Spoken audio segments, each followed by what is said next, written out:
Oi, gente, tudo bem com vocês? Chegamos então aqui na segunda e última parte do nosso mini curso de inicial de divórcio, né? Na primeira parte a gente falou um pouco sobre o atendimento ao cliente, falou as perguntas que nós precisamos fazer no atendimento ao cliente de divórcio, como que você pega essas perguntas, né? As respostas a essas perguntas e coloca nos fatos da sua petição, como que você utiliza a melhor forma. A estrutura da petição, né? A gente fez mais ou menos um resumo de como é uma estrutura de uma petição inicial que seja clara, objetiva, vai facilitar a leitura do juiz, que vai facilitar o seu trabalho também. E agora a gente vai falar um pouco do direito, que é a parte mais importante da petição inicial, que é onde você vai mostrar para o juiz o direito do seu cliente, o que seu cliente quer, o que ele espera como resultado daquele processo. E vai falar também sobre o valor da causa, o fechamento da petição inicial. Então, vamos juntos, vamos começar pelos bens, né? Vamos falar sobre bens financiados, é uma dúvida que muita gente tem. Então, vamos embora para essa última parte, segunda e última parte do curso de petição inicial. Então, vamos lá. Seguinte, você vai começar, né, colocando o regime de bens no qual o casal se submeteu quando eles firmaram o matrimônio, certo? A partir do regime de casamento, você vai saber quais são os bens que se comunicam e quais são os bens que não se comunicam. Assim como as dívidas. Algumas dívidas vão se comunicar e outras não, ok? Questão de bem financiado. Eu vou falar aqui já para vocês a questão dos bens financiados, para que vocês possam anotar e não se esquecer. Não é um bicho de sete cabeças a questão dos bens adquiridos pelo casal. Na verdade, o que acontece? Bens financiados, eles não têm na lei, não tem um artigo próprio que trata sobre os bens financiados, certo? Como é que vai ficar a divisão? Mas já tem aí jurisprudência consolidada acerca do assunto. É uma questão que ela é mais flexibilizada na hora do divórcio. O casal ele pode fazer um acordo em relação aos bens financiados.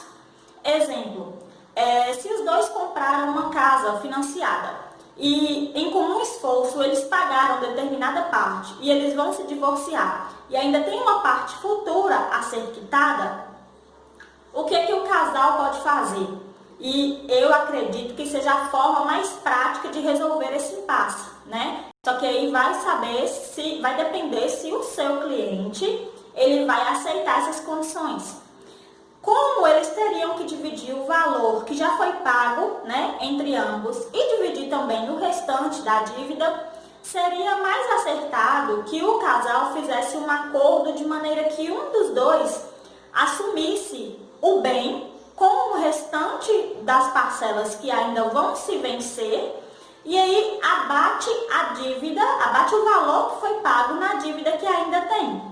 E aí você vai fazer um cálculo para saber se o restante que ainda tem a pagar é maior do que o que já foi pago ou o contrário. Porque aí você vai saber se a pessoa que vai abrir mão do bem tem algum valor a ser recebido pela pessoa que vai ficar com o bem ou se voltar algum valor, completar algum valor, caso as parcelas que ainda irão se vencer sejam maiores do que aquelas parcelas que já foram pagas. No momento que o cliente te informar que existe um bem financiado ainda não quitado, você vai precisar que passe as informações relativas ao valor, ao que já foi pago, ao que ainda falta pagar, para que você possa apresentar soluções cabíveis dentro deste caso. E aí pode ser feito em um acordo entre os dois. Se houver muito impasse, pode ser feita a venda do bem, que não é aconselhável, porque vender um bem que ainda existe uma dívida, né, é um pouco mais complexo, a não ser que o comprador ele queira ir assumir o restante da dívida. É uma alternativa também. E pode ser feito também o cancelamento do financiamento. E aí é onde é que eles vão receber determinado valor de volta e pagar uma multa, né, pelo cancelamento do financiamento. E o valor recebido de volta eles podem dividir entre ambos. São algumas das soluções que podem ser apresentadas ao seu cliente acerca de bem financiado. Quando houver bem móvel, né, veículo, por exemplo, vocês podem utilizar a tabela FIP para valorizar o bem, para poder pedir a divisão, né? Se o bem já for quitado e etc., vocês podem usar a tabela FIP. Tem casos, no caso de bem imóvel, que vai precisar fazer avaliação de bem. Aí vocês podem procurar um avaliador, né, para poder fazer a avaliação do imóvel, para poder colocar. Por que é importante apurar o valor de todos os bens? Para que seu cliente não saia prejudicado, né? Porque pode ser que seu cliente pense que o bem tenha determinado valor, mas na verdade não é aquele valor, pode ser um valor maior. Então é importante que você técnicos para dar valor aos bens na hora da sua petição inicial. Ok? Então a questão de bens vai ser basicamente essa, né? É colocar os bens que vão se comunicar entre o casal, o que tem que ser dividido, as dívidas também. As dívidas que vão se comunicar vão ser aquelas que forem contraídas para beneficiar ambos, certo? Então não são todas as dívidas que vão entrar num processo de divórcio para que sejam dívidas. Por exemplo, se seu cliente tem uma dívida numa loja de roupa, por exemplo, e a roupa foi para ela, obviamente que não é justo que o outro tenha que arcar com esse custo. Eu estou dando um exemplo simples aqui, tá, gente? Para que as dívidas elas sejam objeto de divisão entre ambos, tem que ficar comprovado dentro do processo que aquelas dívidas contraídas por um dos cônjuges, ela foi em benefício de ambos os cônjuges, entendeu? Um contraiu a dívida, mas não para benefício próprio apenas, mas sim para o benefício do casal, para o melhor bem-estar do casal. Pode ser um móvel, alguma coisa que tenha se convertido em benefício do bem-estar do casal, da família, sim. Ok? Então a questão de bens e de dívidas, né, vai ser basicamente essa, né? Tomar esses cuidados quanto ao valor que você vai dar aos bens e também aos bens financiados, e também saber quais as dívidas que vão poder ser divididas e quais as dívidas que não. Então tá, superada a parte dos bens e das dívidas, né? Caso o casal possua filhos menores, é o momento de você dedicar um tópico a esses filhos, e é o momento onde você vai pedir ou ofertar alimentos, certo? E aí é importante, como eu já disse, você trazer uma planilha descritiva com os gastos dos menores, né? E aí você vai colocar uma média de gasto fixo e variável, né, com a criança, para que o seu pedido ele possa ficar bem amarradinho, né? Que aí você vai pedir determinado valor e vai falar por que você está pedindo aquele valor, que é o que é necessário para custear os gastos da criança. E se você for ofertar alimentos, né? Se você estiver com a parte que vai oferecer para os menores, ainda assim é importante você colocar uma planilha e adequar a planilha ao valor que você vai pedir, que você vai oferecer, perdão. Adeque a planilha ao valor que você vai ofertar, né? Então, em todos os casos, é ideal que a planilha de gastos tenha um valor que seja condizente com o percentual que você vai solicitar nos seus pedidos da sua petição inicial de divórcio. Na parte de alimentos, né, é você pedir ou ofertar, colocar o valor, tudo certinho, né? Já pedir os alimentos provisionais nessa petição, para que no curso do processo de divórcio, um dos cônjuges já esteja pagando os alimentos para a criança. E você também vai colocar dentro da questão dos filhos a questão da guarda, né? Com quem vai ficar, se vai ser unilateral, se o seu cliente ele quer a guarda unilateral ou se ele não se importa de ser compartilhada, você vai conversar com a pessoa e já vai colocar aí qual que é a solicitação do seu cliente. Se é a guarda unilateral, se é a guarda compartilhada, se vai ser um esquema de visitação, né? E aí você já vai colocar tudo na sua petição inicial. É importante trazer também nessa parte da guarda a questão dos dias próprios, né? Porque geralmente quando se discute guarda ou visitação, né, em relação ao menor, você já coloca aí a questão dos dias próprios de cada um dos pais, certo? Então você já vai deixar muito bem esclarecido, independente se for guarda unilateral, se for guarda compartilhada, é importante você já deixar transparente a questão dos dias próprios que é de cada um dos pais. Exemplo, Dia dos Pais é direito do pai passar com a criança, é direito da criança também passar o Dia dos Pais, Dia das Mães, e aí você pode oferecer um esquema alternado para datas comemorativas, como o aniversário da criança, Réveillon, Natal. Então é importante você já deixar esclarecido todas essas questões, né? Por quê?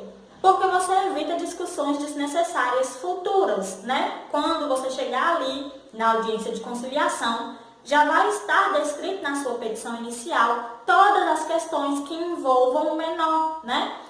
Você já vai ter tudo documentado, o conciliador, o juiz, quem quer que for presidir a audiência, já vai ter dado uma lida e já vai saber o que você solicita, né? E aí ele já tem uma melhor noção de como ele vai conduzir a audiência. Então, é importante você deixar todas essas questões, né? Então, tem aí essa questão também.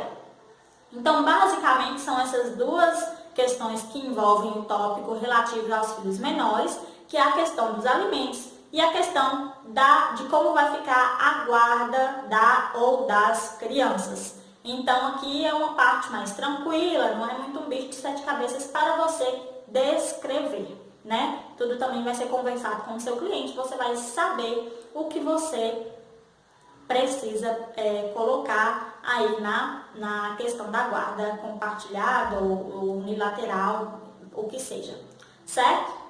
Depois disso, né, depois de falar dos bens, a gente falou sobre o regime de casamento, né, a questão dos bens, a questão das dívidas, aí vem a questão dos filhos, e aí nós vamos pular um pouquinho mais para frente agora, que já é bem a parte final da petição inicial de divórcio.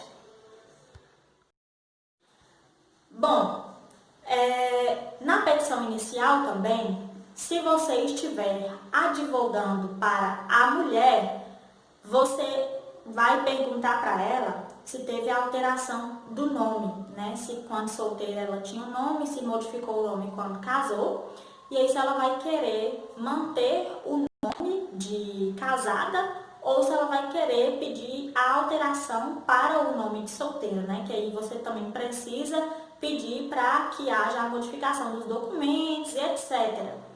Tem alguns casos que a mulher tem o direito de permanecer com o nome de casada, né? Mesmo se o cônjuge ele quiser que a mulher altere o nome, porque também é um direito dele não querer o nome dele, né, vinculado ao nome da ex-esposa, mas em alguns casos a mulher vai ter o direito de manter esse nome. Isso acontece muito quando se trata de divórcio envolvendo famílias tradicionais, que constituem aí uma questão de nome mesmo, né? Que o nome tem um peso, que a modificação do nome da mulher vai trazer alguns problemas para ela, quanto às questões sociais mesmo, né?